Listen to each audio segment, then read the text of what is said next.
মোট 3 দিন কোরবানি করা যায়, জিলহজ মাসের 10 তারিখ, 11 তারিখ ও 12 তারিখ সূর্যাস্ত পর্যন্ত। তবে সম্ভব হলে জিলহজ মাসের 10 তারিখেই কোরবানি করা উত্তম। 2 নম্বর, গরু, উট, মহিষ, ছাগল, ভেড়া ও দুম্বা দ্বারা কোরবানি করা যায়। তবে এইসব গৃহপালিত পশু ছাড়া অন্যান্য পশু যেমন হরিণ, অন্য যে কোনো বন্য প্রাণীর পশু দ্বারা কোরবানি করা না যায়। 3 নম্বর, উট কমপক্ষে 5 বছর হইতে হবে, গরু ও মহিষ কমপক্ষে 2 বছর হইতে হবে, আর ছাগল, ভেড়া ও দুম্বা কমপক্ষে 1 বছর হইতে হবে। তবে ভেড়া ও দুম্বা যদি 1 বছরে কিছু কমও যদি হয়, দেখতে 1 বছরের মতন যদি মনে হয়, তাহলে তা দ্বারা কোরবানি করা যায়। অবশ্যই সেক্ষেত্রে লক্ষ্য রাখতে হবে কমপক্ষে 6 মাসের হইতে হবে। 4 নাম্বার, ছাগলের বয়স 1 বছরের কম হলে কোনো অবস্থাতেই তা দ্বারা কোরবানি করা জায়েজ হবে না। 5 নাম্বার, একটি ছাগল, ভেড়া বা দুম্বা দ্বারা শুধু একজনই কোরবানি দিতে পারবে, এমন পশু দ্বারা কয়েকজন মিলে কোরবানি করালে সহি হবে না। আর উট, গরু, মহিষ সর্বোচ্চ 7 জন শরীক হইতে পারবে, তার অধিক দিতে পারবেন না। 6 নাম্বার, যদি কেউ আল্লাহ তাআলার হুকুম পালনের উদ্দেশ্যে কোরবানি না করে শুধু গোশত খাওয়ার নিয়তে কোরবানি করে, তাকে অংশীদার বানালে শরীকদের কারোই কোরবানি হবে না। তাই অত্যন্ত সতর্কতার সাথে শরীকদের নির্বাচন করতে হবে।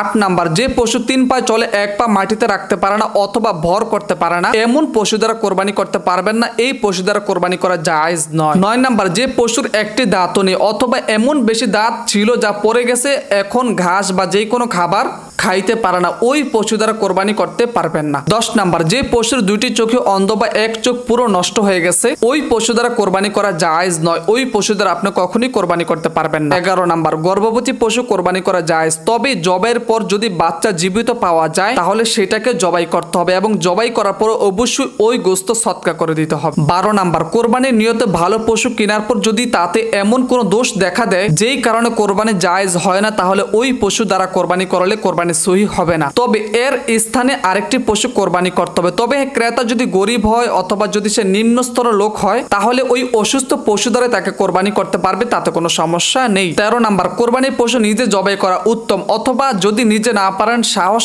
যদি না হয়, তাহলে আপনি অন্য যে কোনো মানুষ দ্বারাই কোরবানি অর্থাৎ জবাই করতে পারবেন, তাতে কোনো সমস্যা নেই। 14 নাম্বার, কোরবানির পশু বাচ্চা দিলে ওই বাচ্চা জবাই না করে জীবিত সৎকা করে দেওয়া হচ্ছে উত্তম। যদি সৎকা না করে তবে কোরবানির পশুর সাথে ওই বাচ্চাকে জবাই করতে হবে। 15 নাম্বার, কোরবানি গোশত 3 দিনের অধিক অর্থাৎ 3 দিনের বেশি আপনি জমে ফ্রিজে রেখে খেতে পারবেন, তাতে কোনো সমস্যা নেই। 16 নাম্বার, বিদেশে অবস্থানরত যে কোনো ব্যক্তি নিজ দেশে অথবা যে কোনো জায়গায় অর্থাৎ আপনি ওই জায়গার মধ্যে যদি আপনি না থাকেন, তাহলে যে কোনো দূরেও আপনি কোরবানি দিতে পারবেন, তাতে কোনো সমস্যা নেই।